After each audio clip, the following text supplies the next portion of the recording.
The story of Bethlehem Royal Hospital, widely known as Bedum, unfolds against the backdrop of centuries past, where its grim history mirrors evolving societal views and practices toward mental illness. Founded as a medieval almshouse in the 13th century, this institution's long and complex journey reveals both the darkest and most hopeful aspects of mental health care. From its beginnings as a humble refuge, through ages marked by neglect and cruelty, to its emergence as a modern psychiatric hospital, Bedum's transformation tells a haunting yet enlightening tale of humanity's struggle to understand and care for the mentally ill over nearly 8 centuries.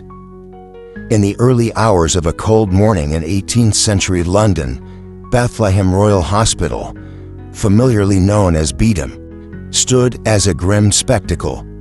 Visitors stood in line, ready to pay a modest fee just to glimpse what was inside. Among these onlookers were fashionable ladies and gentlemen seeking a morbid form of entertainment. Beyond the heavy iron gates, the hospital's corridors were lined with iron bars behind which men and women raved or wept. The air was thick with a musty odor of unwashed patients. At one moment, a blood-curdling scream pierced the silence, abruptly replaced by bursts of hysterical laughter.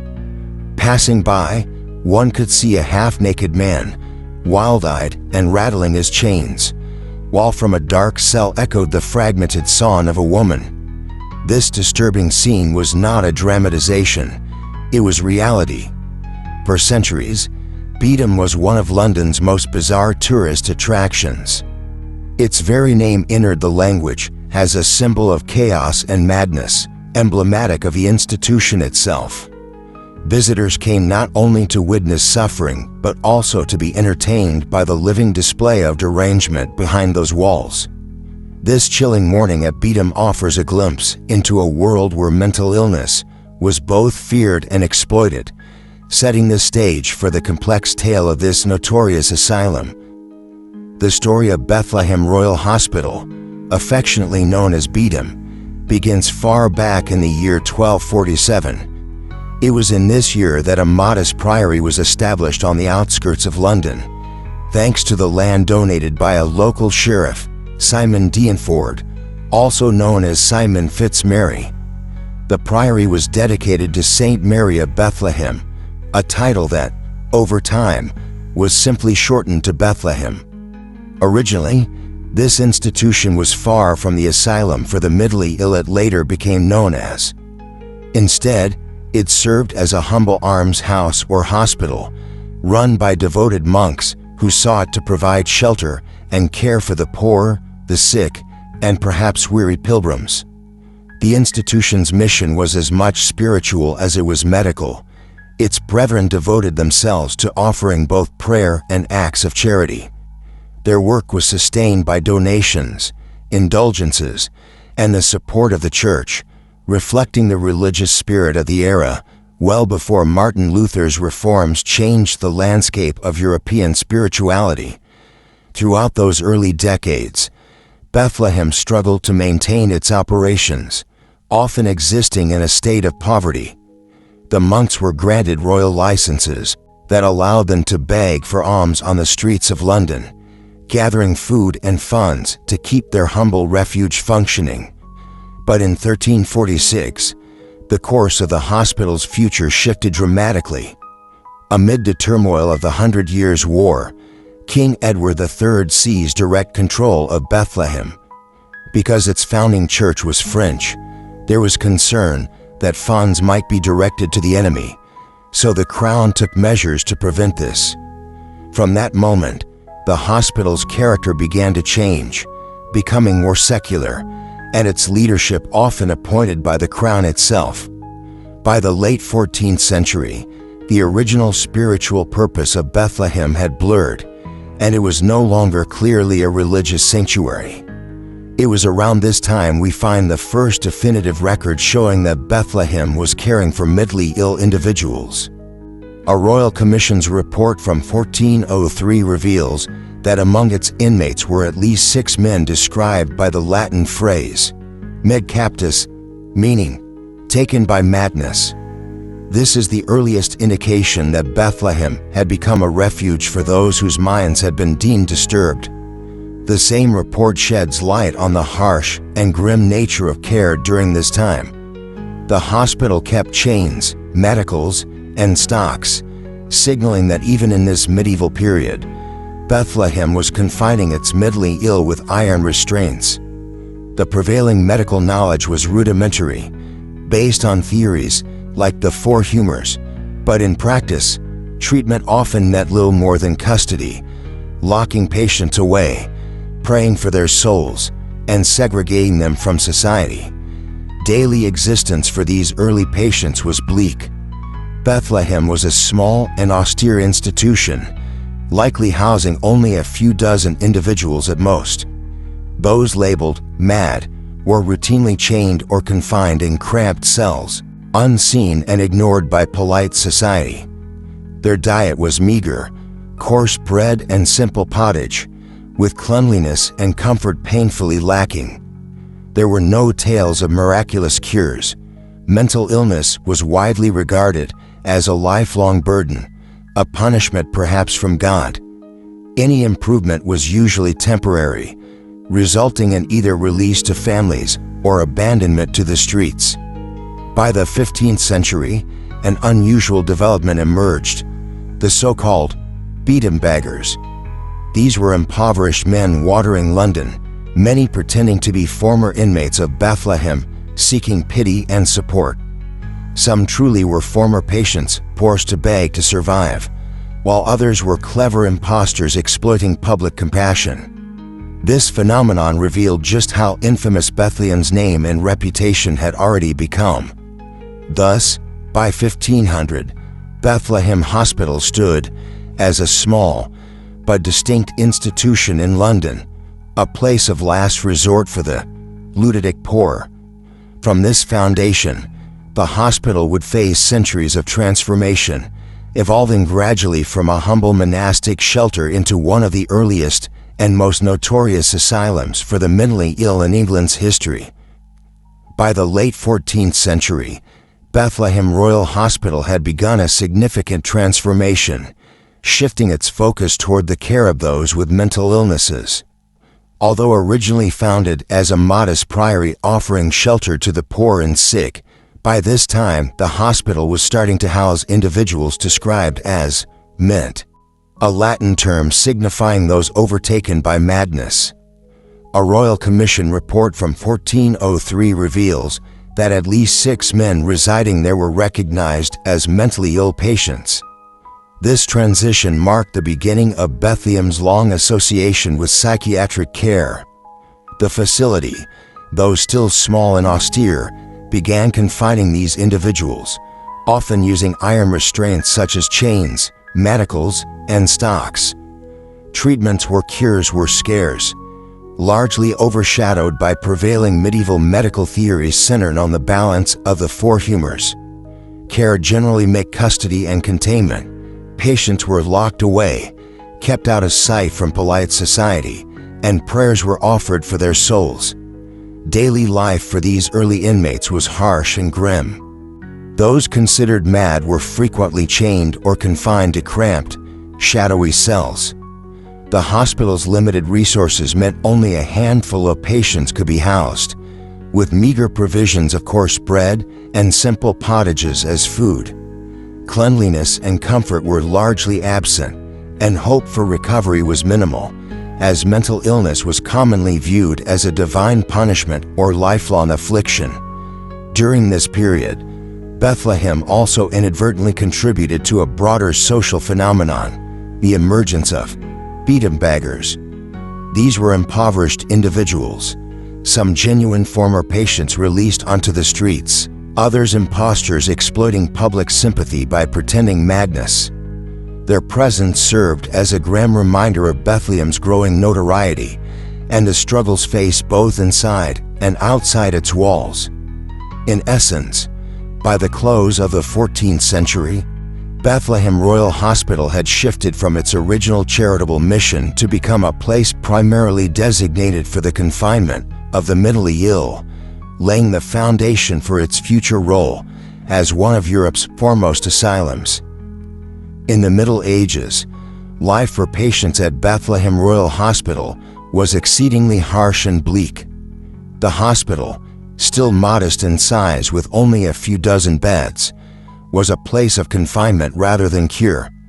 Patients described as mad were often kept in chains or locked away in small, cramped cells out of sight from the rest of society. Their daily existence was marked by neglect, with scant provisions consisting mostly of coarse bread and pottage, a simple stew that was the staple diet, and only occasional charitable donations if one was fortunate. Cleanliness and comfort were minimal, and there was little hope for recovery. Mental illness during this time was widely believed to be a lifelong affliction sent by God, often viewed as a punishment for sin. Medical understanding was rudimentary, revolving around the ancient theory of the four humors. Typical care was more about custody and containment than therapy. Patients were locked away, their souls prayed for, and society kept at a distance.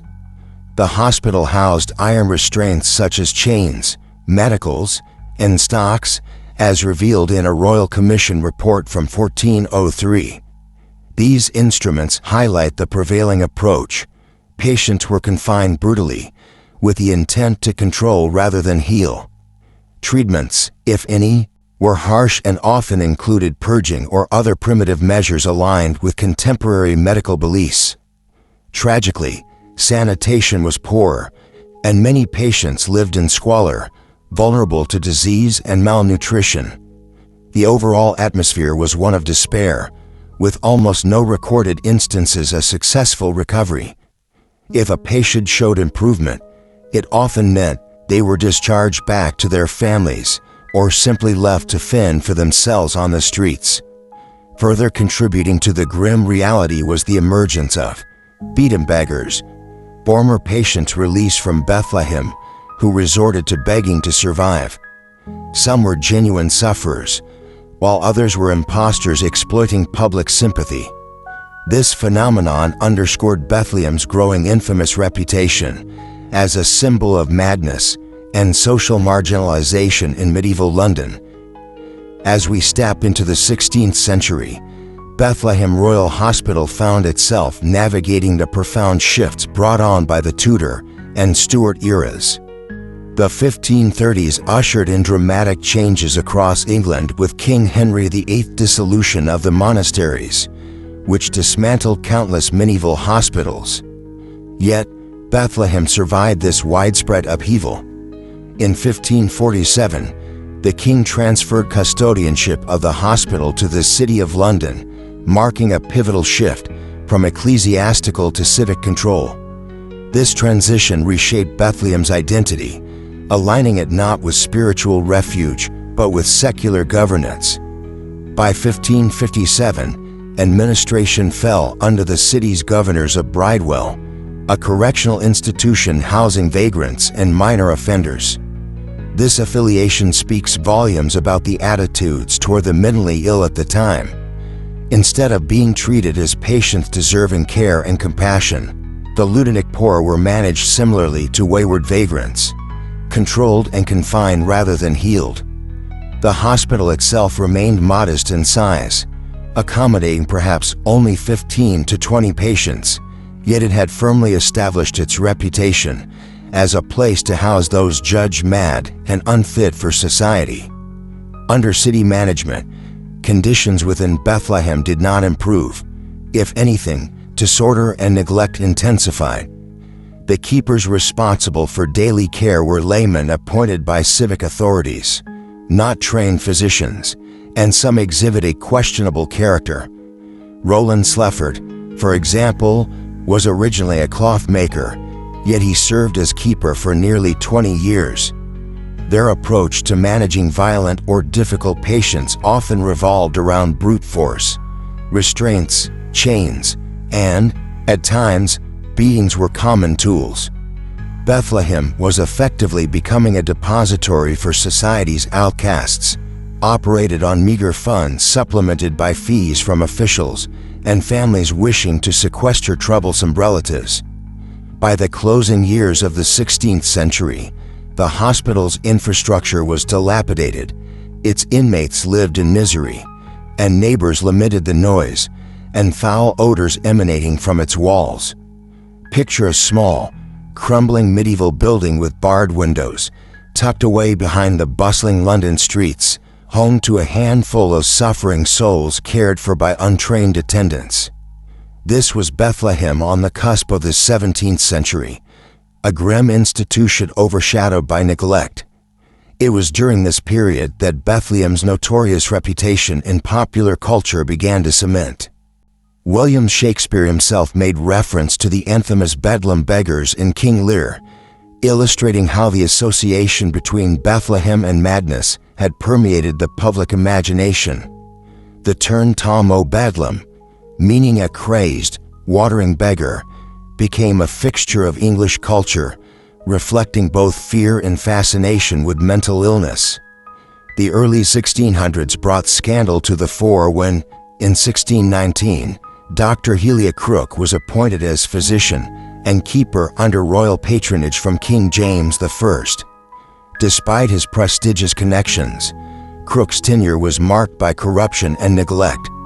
By 1631, visitors found patients starved and living in squalor, as Crook was accused of embezzling food and funds intended for their care. This abuse culminated in his dismissal in 1632, triggering a modest administrative reform, a shift from a singular keeper-physician to a team comprising a visiting physician, surgeon, and apothecary, with financial oversight handled separately. Yet, despite these structural changes, patient life at Bethlehem during the Tudor and Stuart times remained harsh and punitive. Treatments clung to medieval practices. Purges, bloodletting, solitary confinement in dark cells, and cold water therapies were routine. Restraints, chains, iron collars, and early straitjackets were widespread, and kindness was rare. Occasionally, music was used to soothe, and some patients enjoyed brief walks or tolerated eccentricity.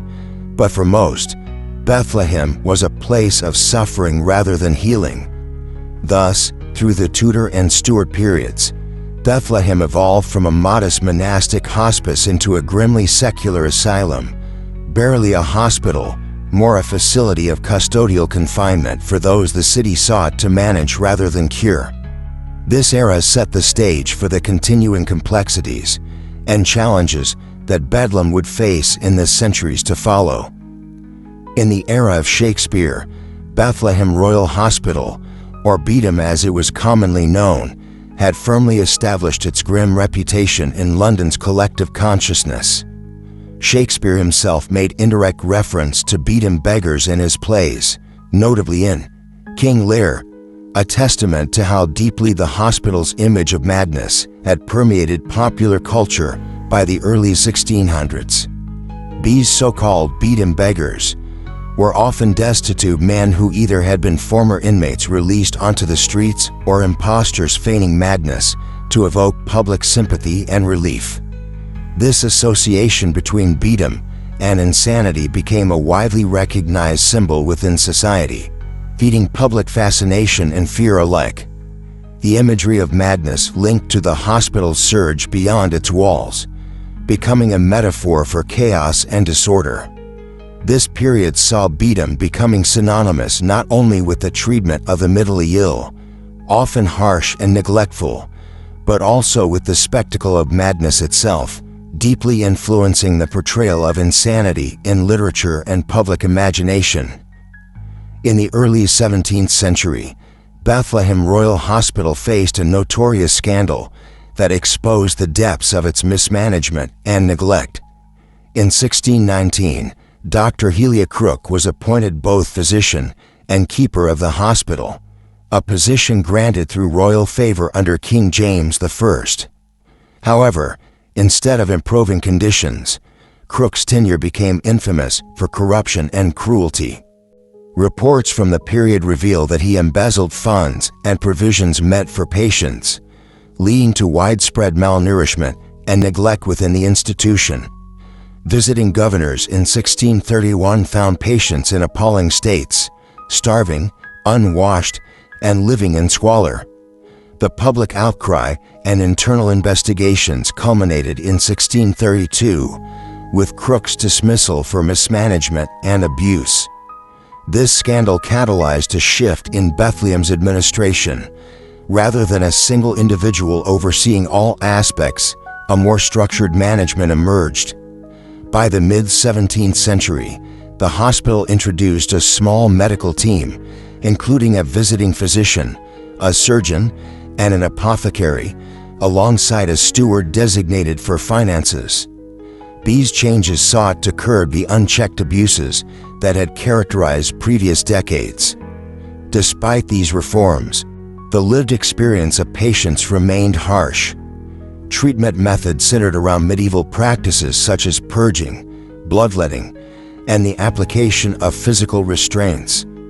Violent patients were often chained to cell walls, confined in iron collars and shackles to prevent harm to themselves or others, and subjected to solitary confinement in dark cells, conditions that many experts today would recognize as profoundly harmful. The cold water cure was also commonly used as a punitive measure, with patients forcibly dunked in icy baths to induce shock and enforce compliance. Nonetheless, there were occasional glimpses of kindness. Some keepers allowed harmless patients brief walks in the courtyards, and music was sometimes employed to soothe disturbed minds, reflecting an early recognition of the need for gentler interventions. Yet, these moments were exceptions in a paradigm largely defined by containment and control rather than healing. By the 1670s, the original medieval facility was in ruinous condition, necessitating a move to a new purpose-built hospital in Moorfields, just beyond the city walls. Opened in 1676 and designed by architect Robert Hooke, the new Bethlehem Royal Hospital was grander, with accommodations for more than 100 patients. Statues symbolizing raving and melancholy madness flanked its entrance, stark reminders of the institution's grim purpose. Though this move represented progress architecturally, the hospital's fundamental approach to mental illness remained unchanged. Confinement and custodial care took precedence over genuine treatment. Together, these 17th century scandals and reforms marked a pivotal era at Bethlehem. While corruption and neglect had been exposed and structural changes implemented, prevailing attitudes and treatments still left patients vulnerable. The journey toward humane psychiatric care was slow and fraught, but set in motion important foundations for future transformation. On a cold morning in 18th century London, Bethlehem Royal Hospital, known as Bedum, stood as a grim spectacle. The hospital's corridors echoed with the cries, laughter, and anguish of the mentally ill, confined behind iron bars. Visitors, including fashionable ladies and gentlemen, came not for healing but for voyeuristic entertainment, paying small fees to observe the chaos within. Bedum had become a notorious tourist attraction, its very name synonymous with madness and disorder. Though founded originally in the 13th century as a humble priory providing refuge for the poor and sick, Bedum's focus had shifted significantly by this time. By the 1700s, it was essentially a last refuge for the lunatic poor, those marginalized by society and deemed unfit to participate in polite life. While the outside of the hospital, especially after its relocation to Moorfields in 1676, appeared grand and imposing, inside the conditions were dreadful.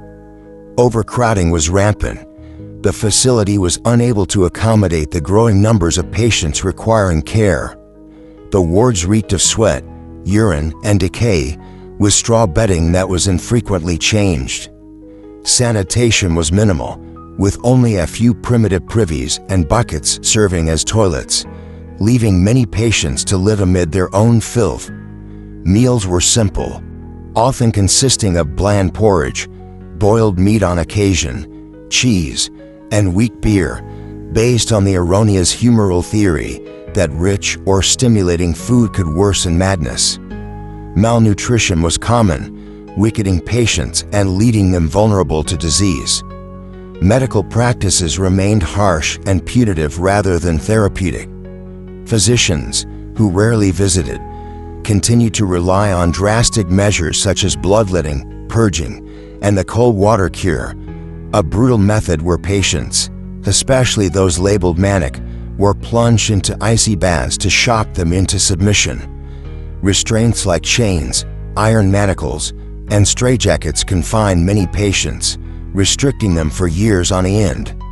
Solitary confinement in dark cells was used to quiet those who shouted or acted violently. Despite the dire circumstances, there were rare moments of dark humor and humanity. Some inmates demonstrated sharp wit, poking fun at their tormentors, or even entertained visitors who came to gawk. Music occasionally softened the atmosphere, with flutes or fills played in the wards to soothe restless minds. Yet, such moments were exceptions in a daily existence marked by suffering and neglect. Bedum in the 18th century was more a warehouse for the mentally ill than a place of healing, a grim reflection of societal attitudes that viewed the insane as spectacles or burdens rather than human beings in need of compassion. While the hospital's notoriety grew, inspiring works of art and literature that captured its tragic reputation, the seeds for reform were beginning to take root, as new rival institutions with more humane approaches emerged. As the 18th century waned, public sentiment toward Bethlehem Royal Hospital, known as Bedum, began to transform. The grim spectacle of madness serving as public entertainment was increasingly met with criticism. In 1751, a notable turning point emerged with the establishment of St. Luke's Hospital for Lunatics in London, which stood as a clear antidote to Bedum's archaic methods. Unlike Bedum, St. Luke's focused on humane treatment and barred unrestricted public access, signaling a paradigm shift towards compassion and privacy in mental health care. Yet, despite such progressive examples nearby, Bedum's leadership, dominated for much of the 1700s by the Monroe family physicians, clung to traditional practices. James Monroe and his successors John and Thomas maintained a rigid adherence to outdated treatments, purging, restraint, and the like, resisting reforms and upholding the status quo. Their learned minds were shaped by long-standing theories, and new humane concepts struggled to penetrate the hospital's entrenched attitudes. Although Bedum had moved into a grander building in Moorfields by the late 17th century and boasted increased capacity and more modern architecture, its core treatment philosophy remained stubbornly medieval. Patients continued to suffer under chains, restraints, and primitive therapies such as cold water dunking. The institution retained its image as a warehouse for the mentally ill rather than a place of cure. Still, by the century's close, Bedum's reputation had become a dark symbol of neglect and cruelty, immortalized in art and literature. William Hogarth's famous 1730s painting, A Rake's Progress, portrayed the despair within those hospital walls, capturing London's imagination and casting Bedum as the embodiment of madness. In response to rising public scrutiny and the emergence of enlightened medical ideals, the hospital ultimately began to curtail public access around 1770. While the spectacle faded, the hospital's deep-seated problems remained, yet the seeds of change had been sown. The dawn of the 19th century would soon confront Bedum with scandals and reforms that forced it to abandon the brutality of its past and embrace more modern, compassionate practices. The dawn of the 19th century found Bethlehem Royal Hospital, or Bedum as it was popularly known, in its lowest state yet.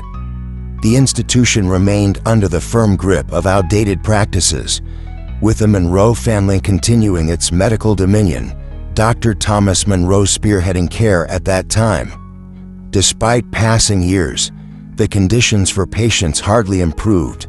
The hospital, now housed in an aging Moorfields building more than a century old, was ill-equipped to accommodate its growing number of inmates.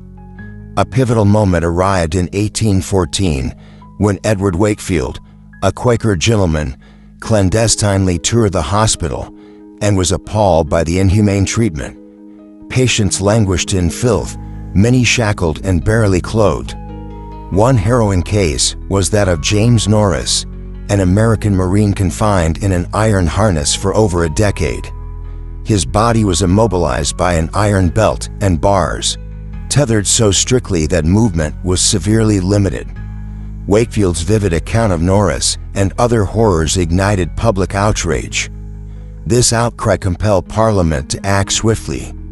In 1815, a House of Commons Select Committee launched a rigorous investigation into Britain's asylums, with Bedum squarely under scrutiny. Their findings were damning. Patients were routinely restrained for lengthy periods, some subjected to brutal disciplinary measures such as cold water dunking, which had even resulted in a death. Testimonies unveiled the stark realities inside, describing naked inmates trapped in dark cells, with the meager green yard their only exposure to sunlight. Wardens were often cruel or indifferent, painting a grim picture of neglect. The scandal precipitated immediate changes. Dr. Thomas Monroe resigned in disgrace in 1816, and other senior staff, including the apothecary John Haslam, were dismissed for their failures despite prior writings on madness.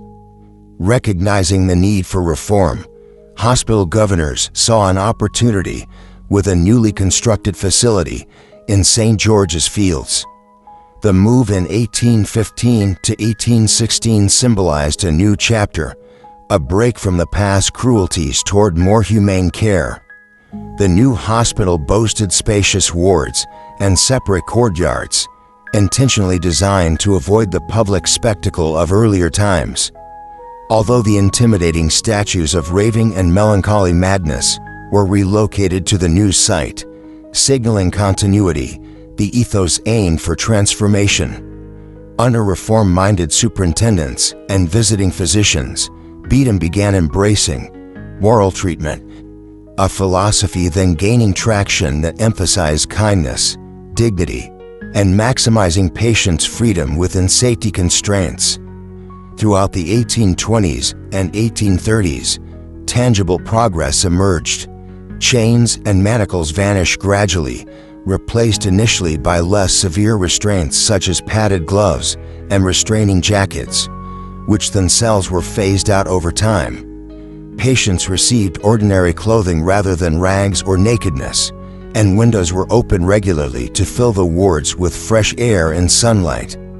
The so-called keepers shed their cruel titles, becoming attendants trained to interact calmly with those in their care rather than resorting to violence or intimidation. A towering figure of this era of reform was Dr. William Charles Hood, appointed resident physician superintendent in 1852. Dr. Hood championed non-restraint and innovative therapeutic methods. Under his leadership, daily life transformed. Occupational therapy flourished as workshops were established where patients could engage in crafts, gardening, basket weaving, sewing, or reading in a modest library. Hygiene improved markedly with regular baths, fresh linens, and better meals replacing the early era's starvation diets, reflecting a new understanding that a healthier body would nurture a healthier mind.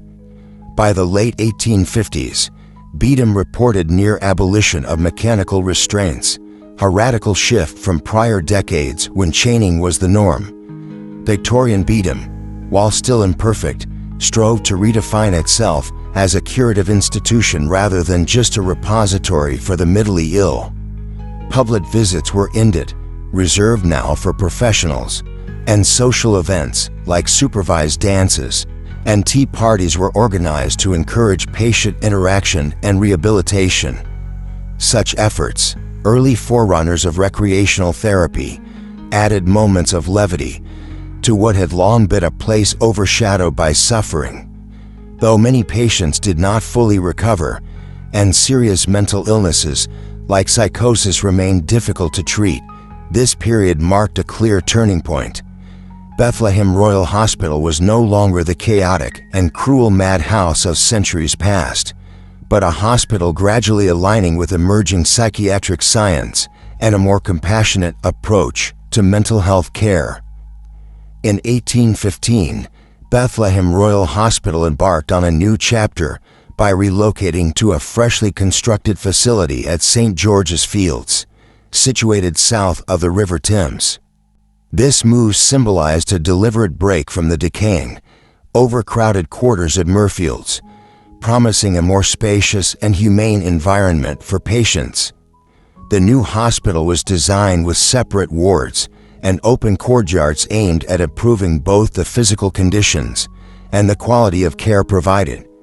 The iconic statues representing raving and melancholy madness, which had long stood at the previous location, were thoughtfully transported to this new site, serving as a stark reminder of the institution's legacy.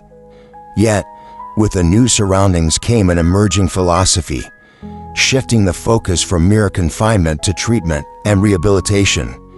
While the infamous spectacles of public viewing were abolished, the underlying commitment was towards fostering dignity and moral treatment for the mentally ill. This transition marked the beginning of a gradual cultural and operational transformation within Bethlehem, as the hospital sought to redefine its role not as a prison for the man, but as a place of healing and care. The establishment at St. George's Fields set the foundation for the reforms that would slowly reshape Bedum into a modern institution, where patients were treated with increasing compassion and respect. As the 19th century unfolded, Bethlehem Royal Hospital began to witness important improvements in psychiatric care, marking a gradual departure from its harsh past. One of the foremost indicators of this transformation was the adoption of the moral treatment philosophy, which emphasized kindness, dignity, and freedom for patients whenever possible, rather than mere confinement and force. By the 1820s and 1830s, traditional restraints such as chains and manacles began to disappear from the wards, replaced initially by softer devices like restraining jackets and padded gloves, which themselves were used less frequently over time. Patients were allowed to wear regular clothing instead of being left in rags or naked, and wards were open to allowing natural light and fresh air, bringing a more humane environment to daily life inside the hospital. This period also saw a shift in the role and conduct of attendants. No longer simply keepers, these staff members were instructed to engage with patients calmly and respectfully, encouraging social interaction rather than resorting quickly to intimidation or corporal punishment. Occasionally, music was introduced as a soothing influence, harking back to older ideas about harmonizing the mind through sound. A vital figure in these reforms was Dr. William Charles Hood, who took the helm as resident physician superintendent in 1852. Dr. Hood was a staunch advocate of non-restraint methods and modern therapeutic interventions. During his leadership, he pioneered occupational therapy within Bethlehem, establishing workshops where patients of varying abilities could participate in crafts, gardening, and arts like basket weaving or sewing. For those with literary interests or quieter temperaments, access to reading materials and a small library offered mental stimulation. Dr. Hood also worked to improve sanitation and nutrition, ensuring patients received regular baths, fresh linen, and better meals, rejecting the earlier practices of semi-starvation which had been justified by outdated medical theories. These changes significantly diminished the use of mechanical restraints, and by the late 1850s, the chaining of patients had been virtually abolished within Bethlehem. The hospital was making a concerted effort to redefine itself from a mere holding place for the mad into a genuine curative institution. The Victorian era introduced further innovations with heightened focus on patient care, social activities, and rehabilitation. Supervised dances, tea parties, and other recreational activities became part of the internal hospital routine, creating moments of levity amid otherwise difficult circumstances. This early form of recreational therapy fostered socialization and helped patients regain a sense of normalcy. While the hospital still grappled with the limits of 19th century medicine, mental illnesses, like psychosis, remained largely incurable. The environment had become safer, cleaner, and more respectful of patient dignity. Those who did not recover within a set period were often transferred to long-term care institutions or specialized facilities, while Bethlehem concentrated increasingly on acute and treatable cases. Meanwhile, the evolving field of psychiatry introduced scientific approaches to understanding mental illness. Physicians conducted detailed examinations, moving towards more precise diagnosis and treatment, though contemporary categories, like schizophrenia or bipolar disorder, were yet to be formally defined. Throughout this period, Bethlehem's journey reflected a growing societal recognition that mental illness deserved compassion and care rather than ridicule and neglect. Though the scars of its past remained, the hospital endeavored to transform itself and align with emerging ideals of humane psychiatric treatment. During the Victorian era, Bethlehem Royal Hospital, known as Bedum, sought to redefine its purpose from a mere holding place for the mentally ill into a genuine center for curative care.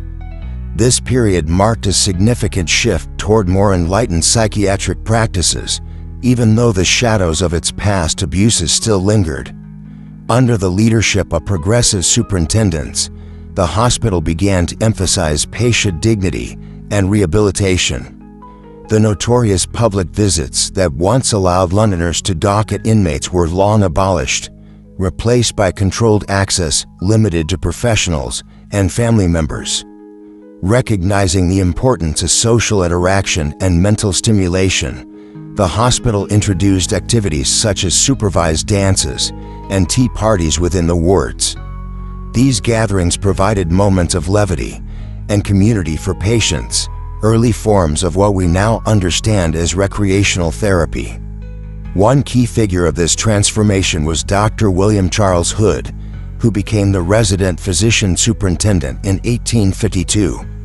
He was an advocate of the non-restraint movement, promoting treatments that minimized the use of physical restraints like chains and straitjackets. Dr. Hood introduced occupational therapy, establishing workshops where patients engaged in craft or light labor suited to their abilities. Gardening, basket weaving, sewing, and even access to a small library encouraged patients' creativity and mental engagement, fostering an environment where recovery was more attainable. Improvements in hygiene and nutrition accompanied these changes. Patients received regular baths, fresh linens, and more substantial meals, moving away from the harsh semi-starvation diets of earlier times.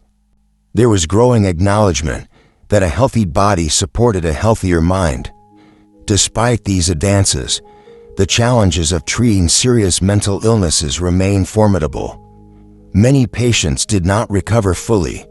Those deemed chronic were often transferred to long-term asylums elsewhere. Yet, the Victorian era laid the foundation for modern psychiatric care by replacing cruelty with compassion, integrating treatment with rehabilitation, and acknowledging the humanity of those afflicted. This period also witnessed a shift in public attitudes. Increasingly, mental illness was seen not as a spectacle or moral failing, but as a medical condition deserving empathy and proper care. Bethlehem Royal Hospital's journey during the Victorian age encapsulates this broader societal transformation, a move from ignorance and neglect toward hope and healing. As the 19th century gave way to the 20th, Bethlehem Royal Hospital embarked on a significant transformation, embracing modern psychiatric practices and progressive treatments. By the early 1900s, the institution had shed much of its archaic brutality and embraced a more compassionate approach to mental health care.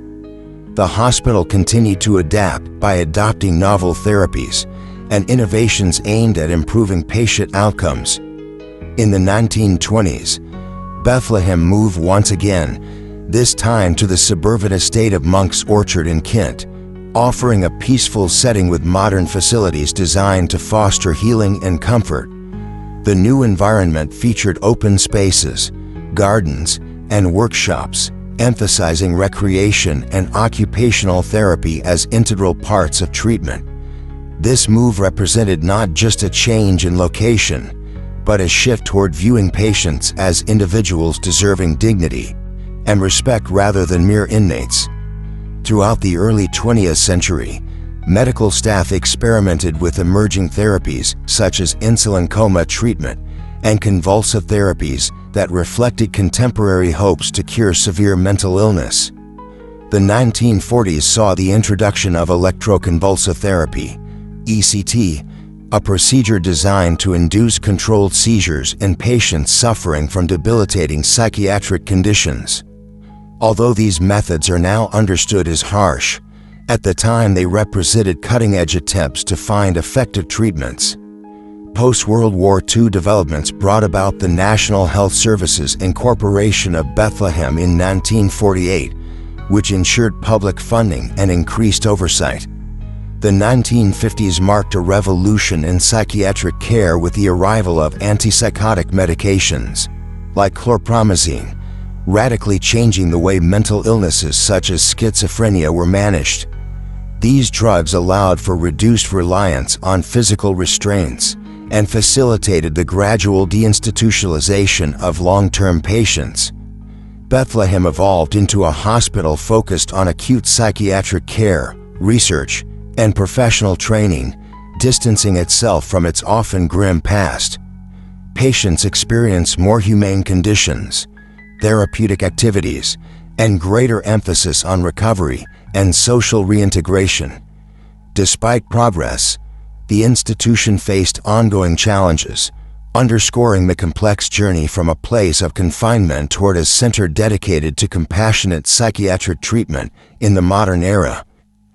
As Bethlehem Royal Hospital entered the 21st century, it faced new challenges that reflected both its complex legacy and the evolving landscape of mental health care.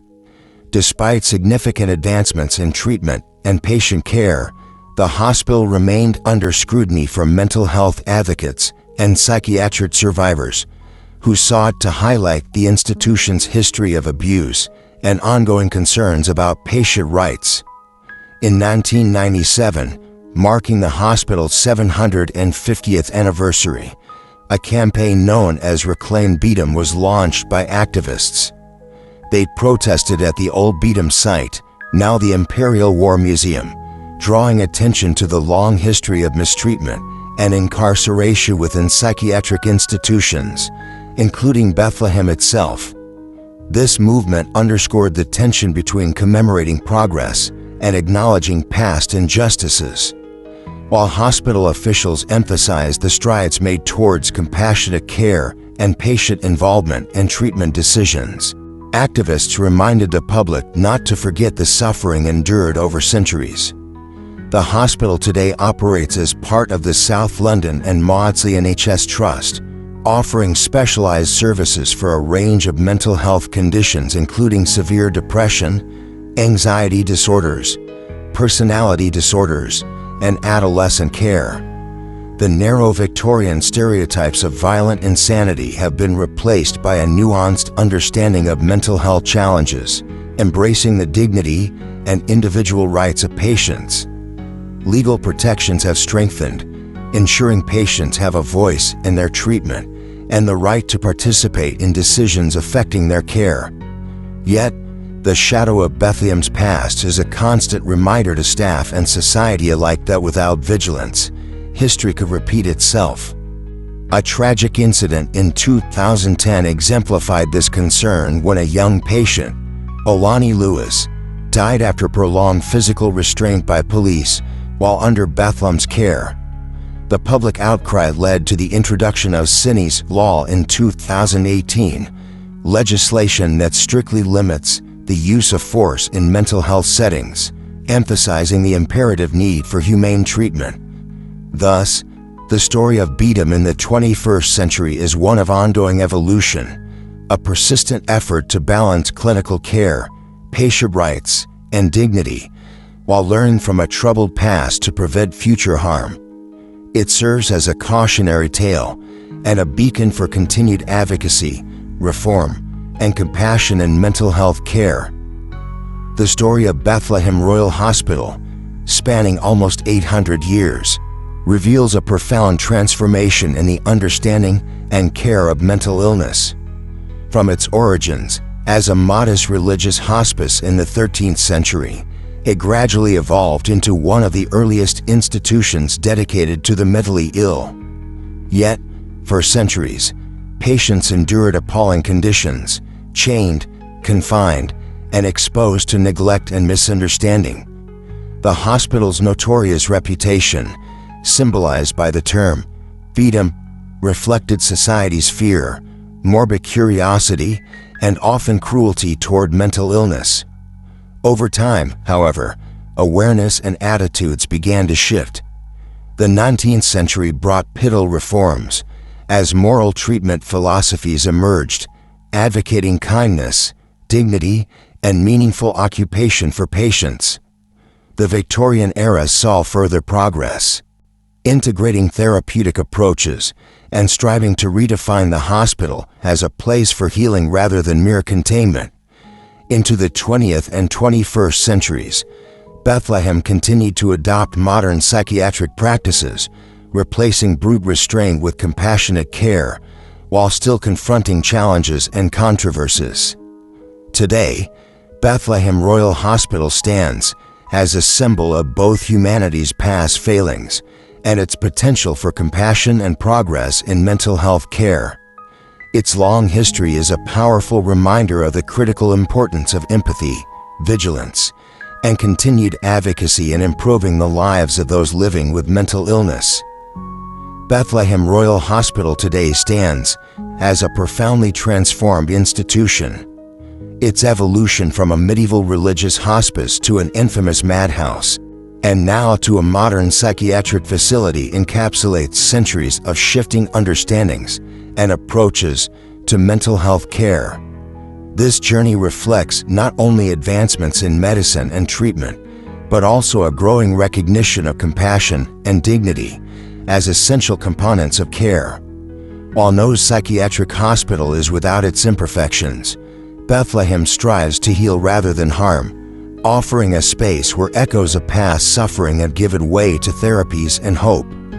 The history of Bedum serves as a poignant reminder of humanity's potential both for cruelty and for enlightened care, making it a significant chapter in the ongoing story of medicine and the human mind. If you found this exploration of Bethlehem Royal Hospital's profound history enlightening and engaging, please consider subscribing to the channel. Share your thoughts in the comments below and spread the word to others who might appreciate delving into this important topic. Your support helps keep this journey into history alive and accessible for all.